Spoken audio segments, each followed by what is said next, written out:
ሰላም ዩቲዩብ እንኳን ወደ ቻናሌ በሰላም መጣችሁ። ዛሬ የማሳያችሁ ትሪክ የሚሆነው ደግሞ አፍተር ኢፌክት ላይ ወርክ ስፔሳችሁን እንዴት ከስተማይዝ እንደምታደርጉ ነው። በመጨረሻም እንዴት ሴቭ እንደምታደርጉ አሳያችኋለሁ። ተከታተሉ።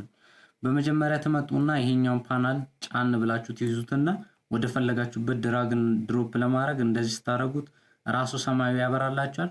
እኛ ግን የምንፈልገው አረንጓዴ እስኪበራ አንለቀውም። እዚህ ጋር አረንጓዴ ስትበራልን እንለቀዋለን። ቨርቲካል ወርክ ስፔስ ተፈጠረልን ማለት ነው። ሌሎቹንም እንደዚሁ ድራግ ኤንድ ድሮፕ በማድረግ እንደፈለጋችሁ ከስተማይዝ ማድረግ ትችላላችሁ። የሰራችሁትን ከስተማይዝ ደግሞ እንዴት ሴቭ እንደምታደርጉ ላሳያችሁ። በመጀመሪያ ዊንዶ ጋር ትመጡና ወርክ ስፔስ ትጫናላችሁ። መጨረሻ ላይ ሴቭ አስ ኤኒ ወርክ ስፔስ ሚል አለ። እሷን ትጫኑና አሁን ለምሳሌ የፈለጋችሁትን ስም መስጠት ትችላላችሁ። እኔ ግን 12 ልበለው ዝም ብዬ። ወርክ ስፔሳችን አሁን እንቀይረው ለርን ወደሚለው ቀየር ነው።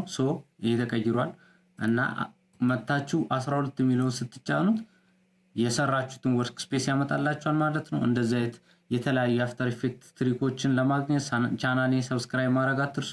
አመሰግናለሁ።